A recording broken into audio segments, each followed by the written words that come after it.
I've been in this game for years. It made me an animal. There's rules to this shit. I wrote me a manual. This is Mark Bell from SuperTraining.tv. Super Training Gym, the strongest gym in the West, answering more questions today for the Power Project, brought to you by HowMuchYouBench.net, the Slingshot, and the only strength magazine in the whole wide world, thepowermagazine.com. Our question for today comes from Elizabeth Berry. We finally have a chick on the Power Project. First time for everything. I thought the Power Project was about as straight as a horseshoe, just like my gym Super Training. Anyway, the question is about the squat. She feels like her deadlift is progressing. She feels like her bench press is progressing, but her squat has stalled. First things first would be to examine why your deadlifts are moving forward and why your benches are moving forward. Another thing to examine is, are you deadlifting too heavy too often? Because sometimes that can hinder your squat performance. Or are they too close to each other, and are you not separating out your training split enough to where you're recovering from your deadlifts well enough? So those are some things to consider.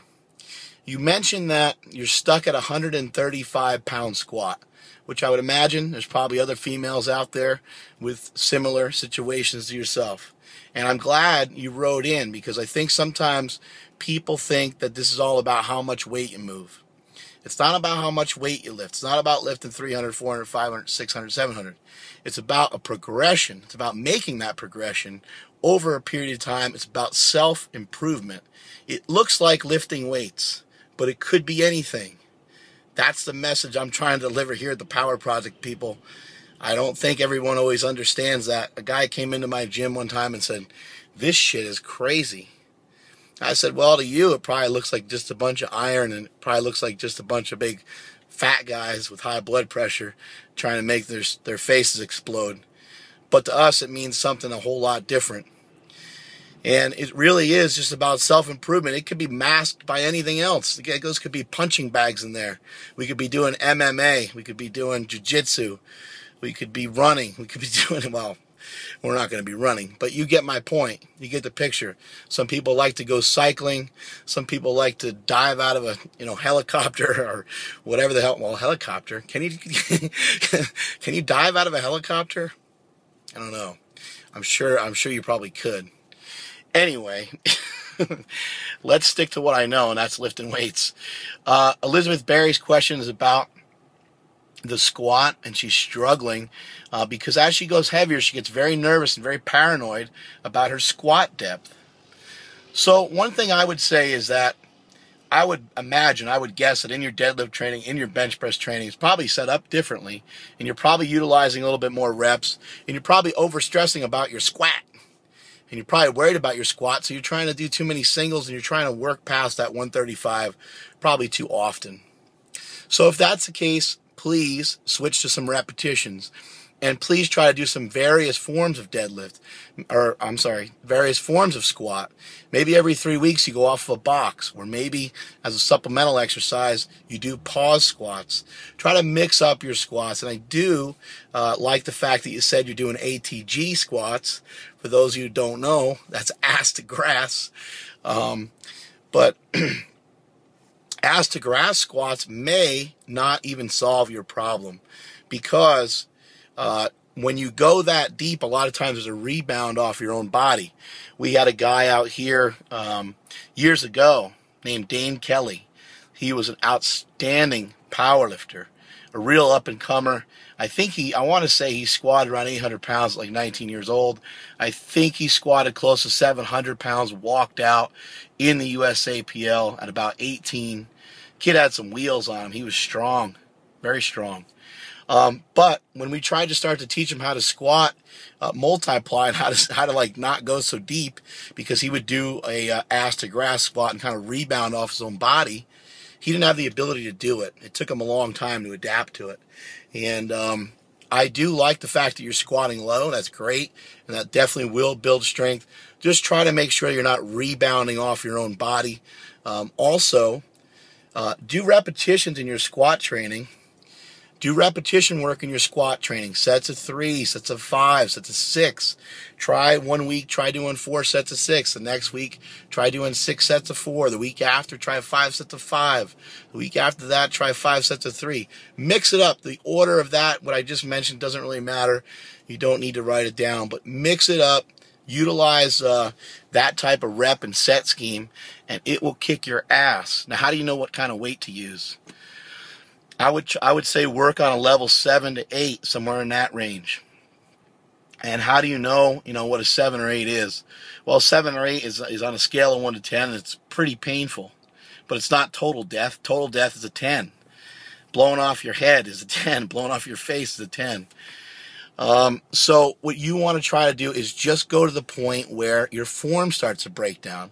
How do we know when our form starts to break down? Well, the knees shoot in, right? The back rounds over. You go to come up out of the squat, you go bleh, like you're thrown up into a toilet, right? And you kind of do a little roundy over deal, and your butt shoots up. When your butt shoots up like that, you could normally do about 1 more rep, but if you're really rounding over, be very cautious. So work on that. Even something like 10 sets of 3 reps can be very beneficial, where you're doing a high amount of sets and a low amount of reps, and you're teaching your body, you know what, damn it, let's go through this spot, let's fight through this spot with the best of our ability over and over again. You're going through those sticking points multiple times. What kind of weight, how much weight should it be? Be very careful with your weight selection. Just as I mentioned, it should be about a 7 on a scale of 1 to 10. But if I had to just throw a number out there, I would tell you it's a lot lighter than what you think.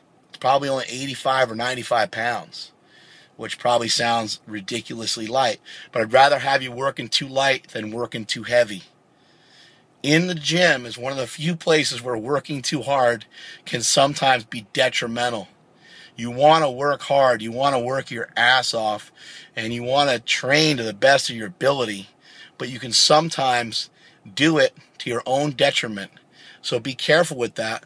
Going too heavy, from what I've seen just over and over, time and time again, from what I've seen, it usually leads to people going backwards. And if it leads to somebody going forward, then guess what? They are about to get hurt. You got about 3 or 4 weeks of kicking some ass, and sometimes even longer. If you're younger, you might be able to do double that amount. You might be able to kick some ass for 6 weeks or for 8 weeks. You might be able to do back-to-back competitions, get right back into training, and kick some more ass. But guess what? A pulled hamstring is just around the corner. A torn bicep is waiting for you. So you have to be smart with your training. I'm not saying that happens to everybody. There are people that have escaped that, but not because they're smart. There are people that can train right through that just because, for whatever reason, genetically, they're monsters. Maybe mentally, they have a little extra gear that maybe some of us other people don't have. I don't know. But make sure you're selecting your weights correctly. Now, also, we got to talk assistance exercises. Make sure you're training your hamstrings. Make sure you're trying to build up your quads. How do we build up our hamstrings and quads? Do some exercises that make them burn, that make them sore. Do some exercises that really tap into those muscles. Now, girls in general do a lot of stupid shit. Well, guys do really stupid shit too, but girls, a lot of times they're doing they go to the gym, they want to do like 45 minutes of cardio, then they're teaching a spin class on another day, and they're doing this and they're doing that, and they're doing all kinds of stuff that is pretty much counterproductive to their strength goals. So make sure that you are not doing anything that's counterproductive. And if you can spare it, try slapping on a little bit of weight. Eat a little bit more protein. Eat a little bit more healthy fats. See if you can bring up your muscle mass a little bit, because it sounds like you're a small-framed person with long limbs. And I'm not saying that you can't get stronger being built the way that you are, because you certainly can. I'm just saying it'll be a whole lot easier if you gained a couple pounds. So if you have the ability to gain a bit of weight, you feel like you can gain a little, anyone can really gain a little muscle. So, think about it more like that rather than just thinking about bulking up and being a fat chick. You want to try to get yourself some creatine, Get yourself some coconut oil. Those are things that have been pretty effective for myself and for many of the other athletes that I have worked with. Glutamine can be a decent product. It's not a must, but it's a halfway decent product.